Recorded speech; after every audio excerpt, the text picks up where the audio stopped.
Hello, my name is Joe Wasserman. I welcome you all to the second edition of Peace is Possible.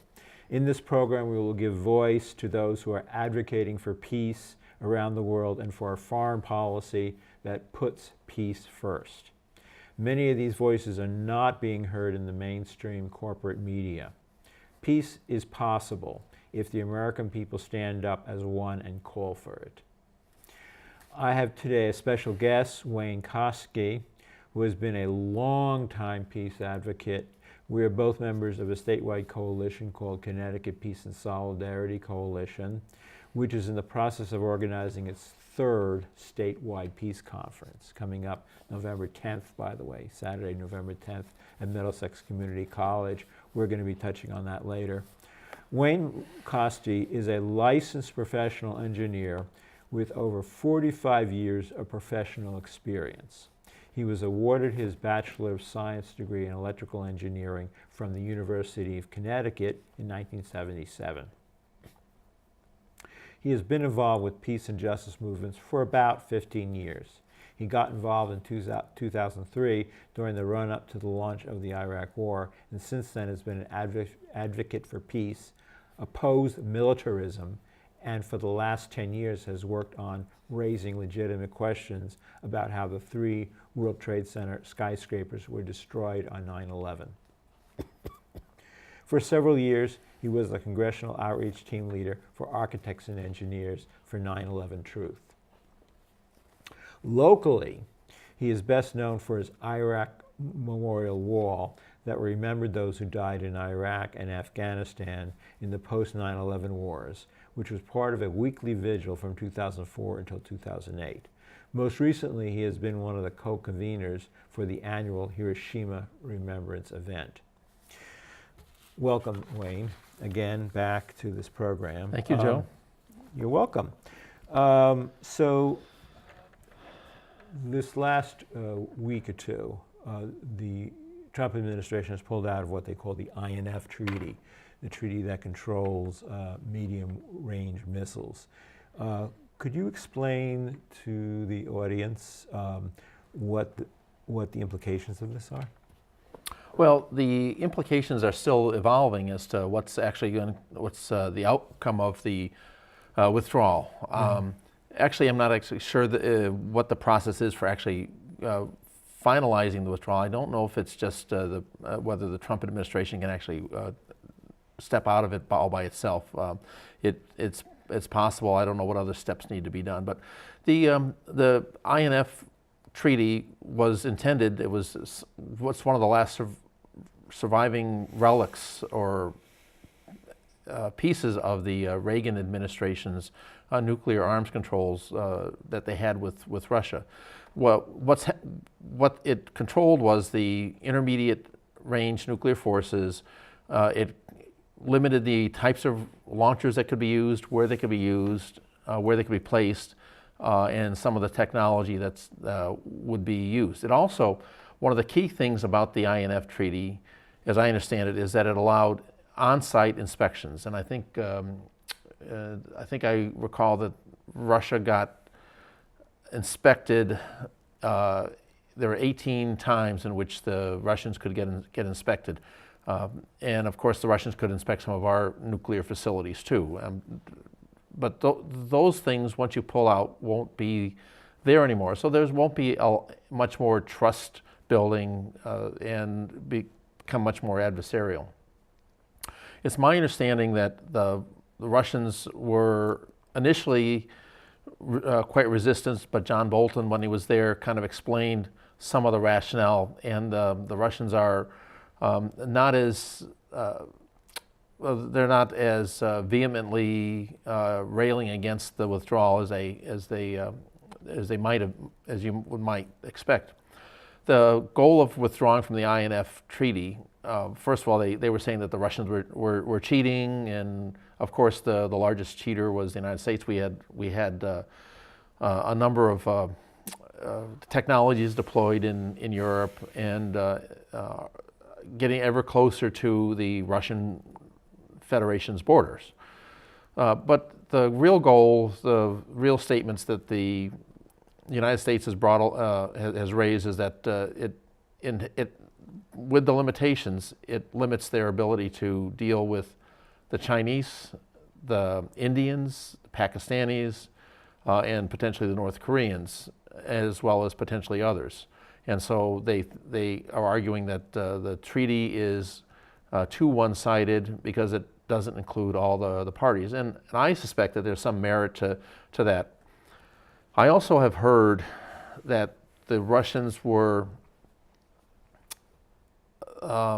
asked to effectively encourage the other parties that I just mentioned, the China, India, Pakistan, North Korea, and others, to come to the table. Partially because America has blown up its diplomatic efforts. It doesn't have any diplomacy. It doesn't know how to do it anymore. So they apparently have asked the Russians, and I think the Russian response was, we can't bring them to the table. You've got to negotiate with them. And so we might be in a rare position where the United States just might happen to try to use diplomacy again. Make America diplomatic again, I suppose you might say. But that's my understanding of the INF Treaty, kind of where we're at right now. The biggest issue, as I see it, as I recall, is that the Russians are much more concerned about I think it's the START treaty that is going to expire in 3 years in 2021. And that's the treaty that limits the overall nuclear weapons that can be deployed. And at least between the United States, it puts a cap on what the United States can have and what the Russians can have, and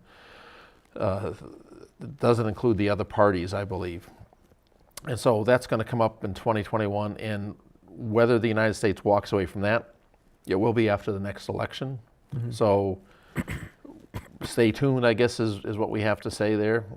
But that's the thing that the Russians are probably going to be the most concerned about, because that does set the overall limits. Although we are in the midst of looking at a huge upswing in the cost of developing these new nuclear weapons that have been proposed, have been talked about, and that could cost up to $1 trillion over the next 10 years. Yeah, let's talk about that. The program to so-called modernize nuclear weapons, or make them more usable, miniaturize them.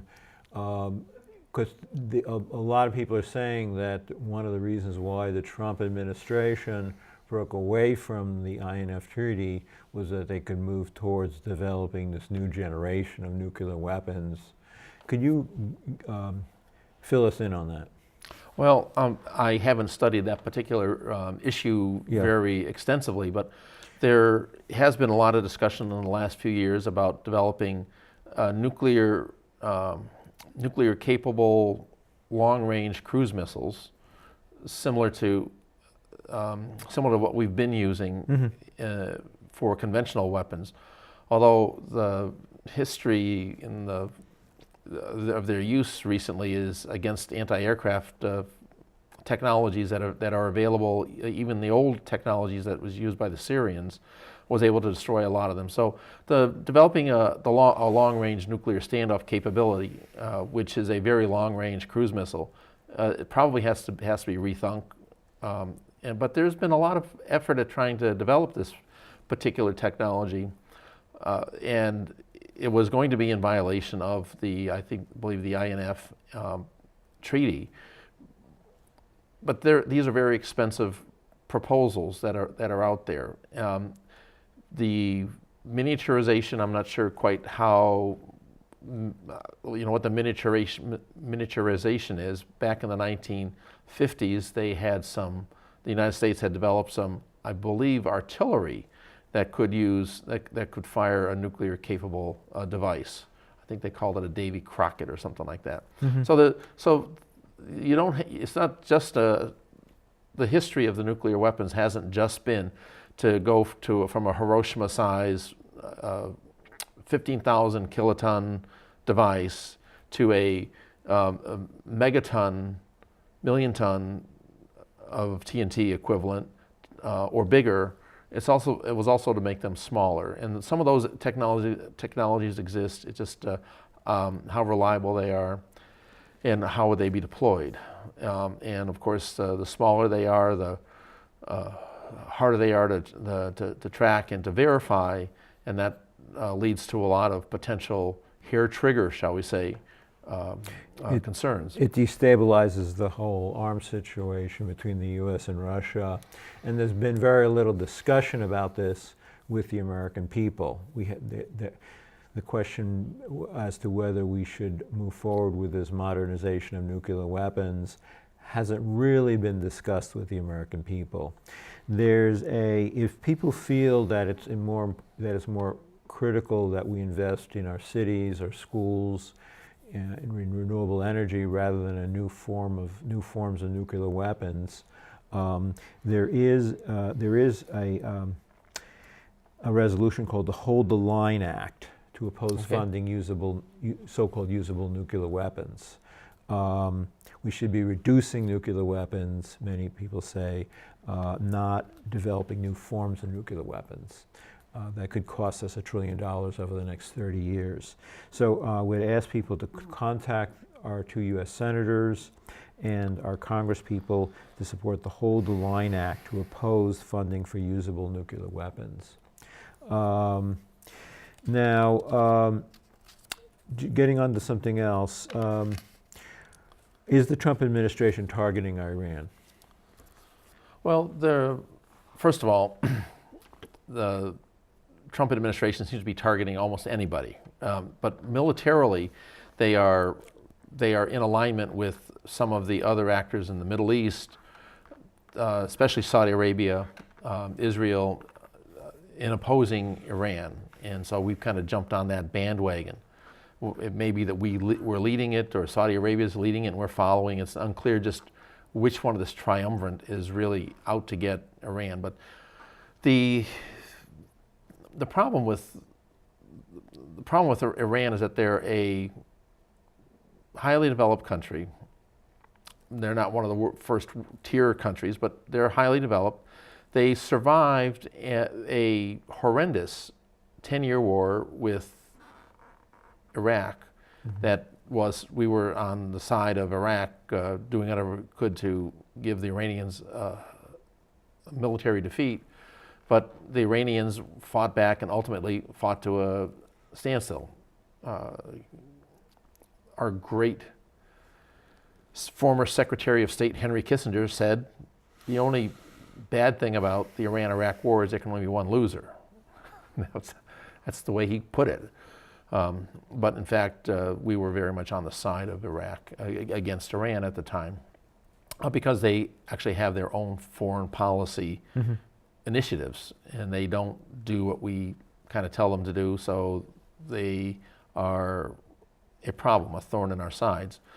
But they've also been a thorn in the sides of Israel, because they've been supporting Hezbollah in Lebanon.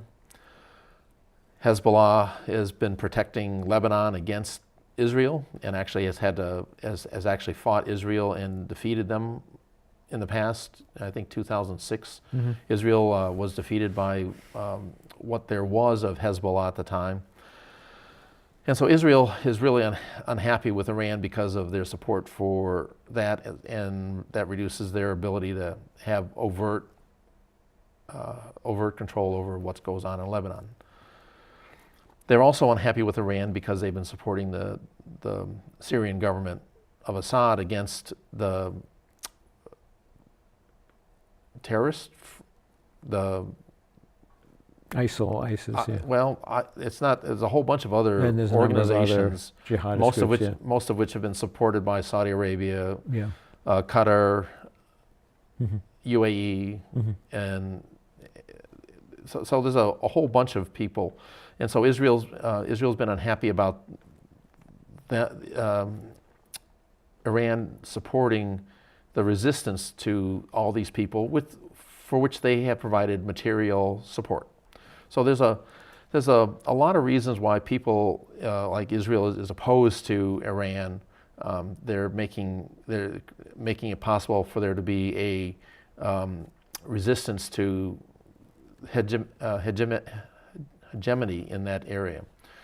Saudi Arabia has a very large Shia population, mostly in the north, which happens to be where all the oil is, and so they are afraid of the Iranian influence in stirring up the Shias in that area, stirring up the Shia crescent, so to speak, which is the area that from northern Saudi Arabia through southern Iraq and into Iran. So Saudi Arabia is really unhappy with them, and they want to overtly control, get rid of,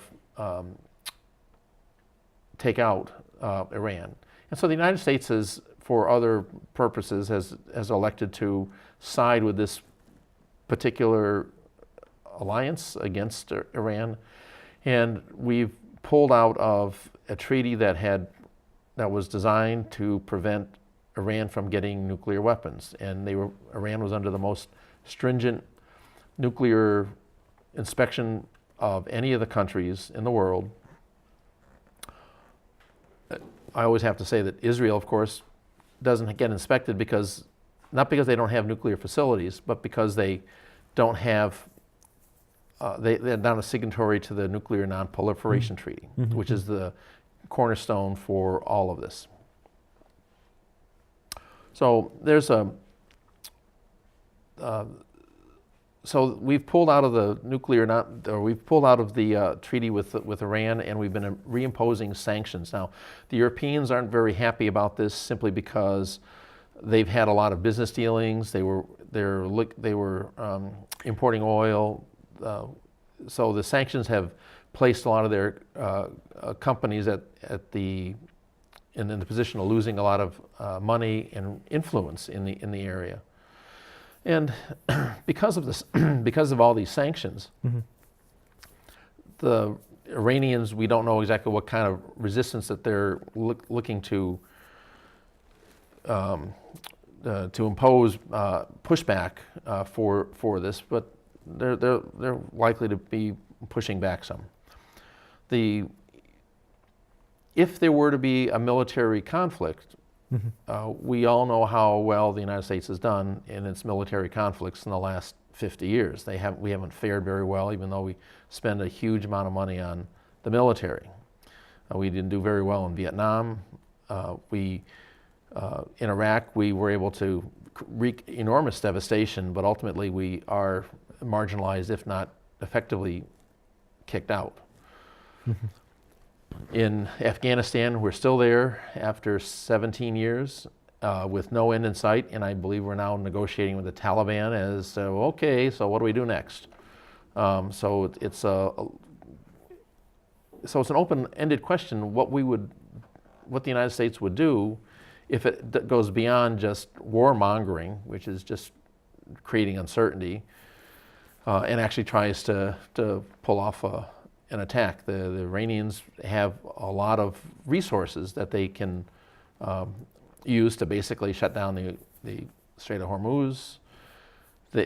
We have a lot of our floating assets there. They have anti-aircraft equipment that wasn't available to Iraq. They've seen what the technology is that the United States has been using, and they have effective countermeasures. So it could be it's unclear even what we would get out of launching an attack. So all this foolishness about raising the specter of war with Iran does a couple of things. It makes Iran focus their efforts on defense, because they're not an aggressor country. They're basically going to be defending their own territory. It also creates an opportunity, and this is probably a very significant piece of the puzzle. It creates a very significant opportunity to say that we need to spend more on military. And I know that we were going to get into a discussion about what the military budget looks like, but this last defense budget increased military spending by $82 billion, partly based on the backs of the fear-mongering about Iran, the fear-mongering with Russia, the raising of the tensions with China. There's a whole bunch of reasons why we've gone down this route. And it's really easy in Washington to get money for the military. This has been something that's just been ongoing now for a very long time. Eisenhower had actually kind of warned us about the implications of having a permanent military-industrial complex. So one of the advantages of having this saber rattling with Iran is that we get to ramp up our spending. And I'll just give you a statistic. This $82 billion. Joe, is that a lot of money? Yes. Oh, okay, yeah, that's the right answer. Bernie Sanders, when he was running for president, proposed free college tuition at all public universities. And do you happen to know how much that would have cost? Same amount, 82 billion? No, $70 billion. $70 billion. So okay. What we've elected to do, just kind of like putting things on a kind of a level playing field, what we've elected to do is borrow money to give the military industrial complex $82 billion and walked away from $70 billion of free tuition at all public universities. So and if you try to get other infrastructure issues passed, we can't. There's an infrastructure bill. I don't know if you remember the infrastructure bill that Trump proposed a year and a half ago. He was going to spend $1.5 trillion on infrastructure, water, sewage, highways, airports, other things. And that has gone like nowhere. Paul Ryan, some of the things I've seen, has said, there's no money. But if you go looking for money for the military industrial complex to build weapons, to fund munitions, the money is there. To fund other things, it's not. And the part of that is, this is a Peace is Possible show, and one of the things that has happened is the American people have been lulled into complacency by all the mantra that we have to support our troops. We need more troops. We need more planes. We need more all this stuff. We start off our sporting events with the military. You want to go to college. What do you think it costs, Joe, to go to college here in the state of Connecticut if you're a veteran who served post 9/11? I'm sure it costs a whole lot. It's free. It's free, okay. It's free. You get a stipend. Veteran. I mean, there's I mean, if you're not other a veteran, criteria though. for Yeah. it, but if you go on the website and www.vets.gov education/GI Bill, you'll end up and you putting in the state of Connecticut, University of Connecticut, free, and then you get a stipend of $1,700, housing allowance of $1,700. University of Connecticut at Avery Point, same thing. University of Connecticut, the Hartford campus, same thing. On and on and on. So this is, instead of having a $70 billion for all public education, now you have to have served in the military. And so this all feeds into the paradigm in which we won't spend money on the civilian side of things, but we will spend money on stuff that provides no direct benefit.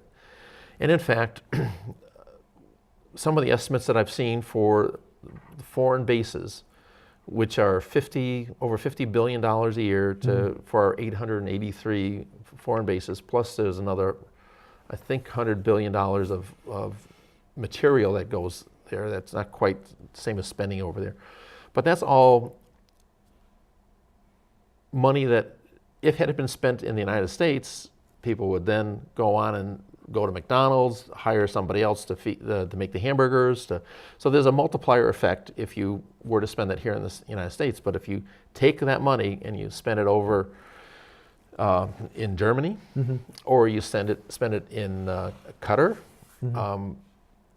they get to build the McDonald's, have their economy grow, or get the spin-off benefits from it. And all it is a sucking sound of our dollars going elsewhere.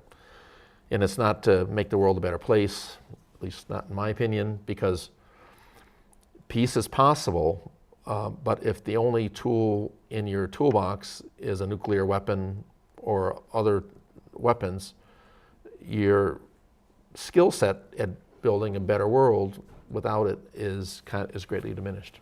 So let's talk about the Free Peace Conference coming up. It's going to be at Middlesex Community College, Saturday, November 10th from 10 to 3. And we've got a lot of very interesting speakers coming from out of town. And would urge everyone to come and join us. If you would like to get more information on that, call me at 860-561-1897 or joewass64@yahoo.com. We'd love to have your participation in that peace conference. Anything else? Well, about the peace conference, we're going to have one of our local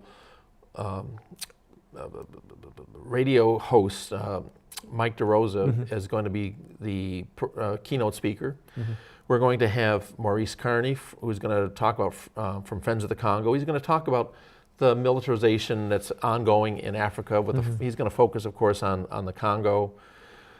Then we have Nasser Summer, who's going to be talking about Yemen, the crisis. So we're going to have a kind of an overview. We're going to have someone talking about the militarization and how it's playing out in one piece of the world. We're going to hear about the devastation of the genocide that is going on in Yemen, the huge humanitarian crisis. And then I'm going to talk about military Keynesianism, which is the belief that you can stimulate the economy, make everyone happy by building more tanks, aircraft, helicopters, munitions, whatever. And then later on, we're going to have a session with Mark Elliott Stein, and the topic of that's going to be social media, but he's from World Beyond War. So it's going to be a kind of a jam-packed session. You could go to hopeoutloud.org to get more information on this as well. Right. Hopeoutloud.org. Could you register on the hopeoutloud.org as well? No, we don't actually have a registration process set up. Just go down. And there's going to be some food there. I'm not exactly sure what we're having there for lunch, but it's free Free lunch. food, yeah, free lunch. So. Yes, at Chapman Hall at Middlesex Community College. Thank you. Good night.